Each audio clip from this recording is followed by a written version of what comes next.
Good evening. I'm Msgr Roger Grundhaus, the Judicial Vicar for the Diocese of Crookston, retired pastor of several parishes in the diocese that I've served over the years, most recently St. Lawrence in Mentor and St. Joseph's in Fertile. And I'm here this evening to speak to you about the Diocesan Annual Appeal. Some years ago, when I was pastor at the cathedral, I attended a national conference for pastors and rectors of cathedrals, and I can't remember just now where it was held, but Archbishop Pilarczyk of Cincinnati was one of the main presenters. And he recounted that he had been invited to a parish finance council meeting early in his years as a bishop to help them find a way to balance their budget.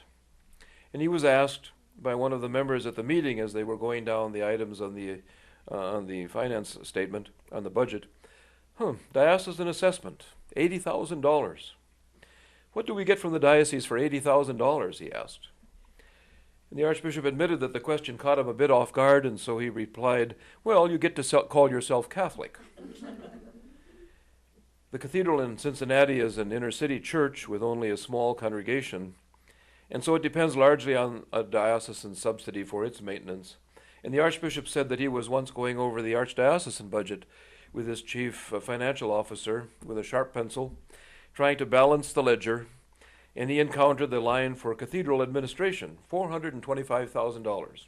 So he said to himself, what do I get from the cathedral for $425,000?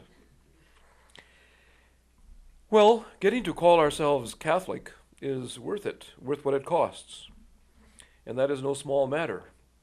We support our bishop, not just because he's a nice guy and an able administrator, but because he is our first pastor and links us to the apostles and to Christ himself, and thus to the whole church.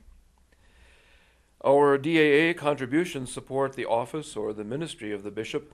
His personal salary is the same as any pastor's salary in the diocese, but the expense of the office of bishop includes travel several times a year for the United States Conference of Catholic Bishops meetings, where he served for 3 years on the important priorities and planning committee and the administrative committee of the USCCB, and also to the Minnesota Catholic Conference meetings in St. Paul.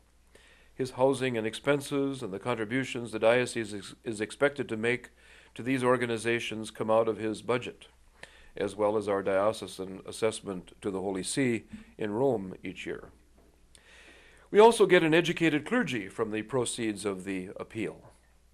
Seminary education is expensive, like all graduate education.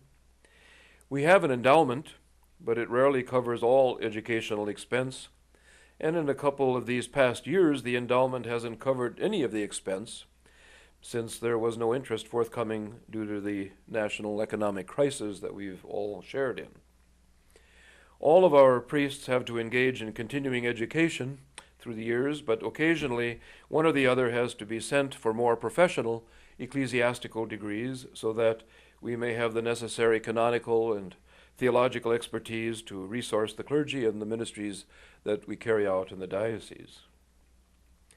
If you review the case statement, which each of you has received, you will notice that education is a big part of the diocesan effort.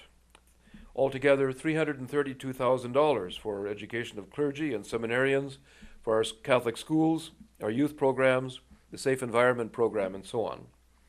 We have also had an educational endowment in the diocese, which in decent financial times has produced additional funds for educational endeavors.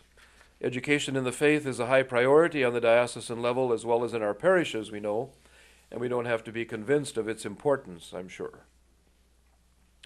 We also support the office of worship, $73,000. Father Augie Gothman recently received his advanced degree in liturgy, which has been particularly timely in view of the efforts expended in Eucharistic catechesis and in the implementation of the third edition of the Roman Missal, which we are undergoing right now.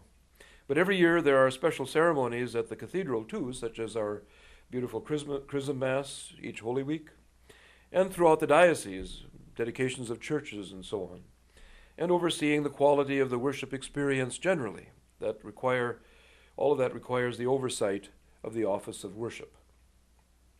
The tribunal is also an important ministry. Each year we assist around 80 couples in adjudicating their marital situation through either a formal or a documentary process. The recent edition of the OND contained a center section which explains in some detail the ministry of the tribunal.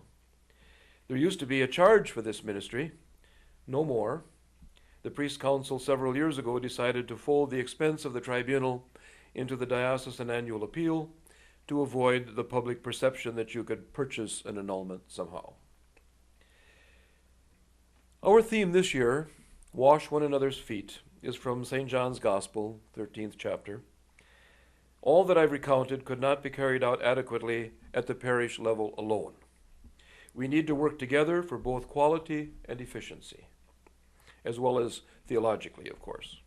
We are one church, one body of Christ, throughout the diocese, in fact, throughout the world, under the leadership of Peter's successor, Benedict XVI.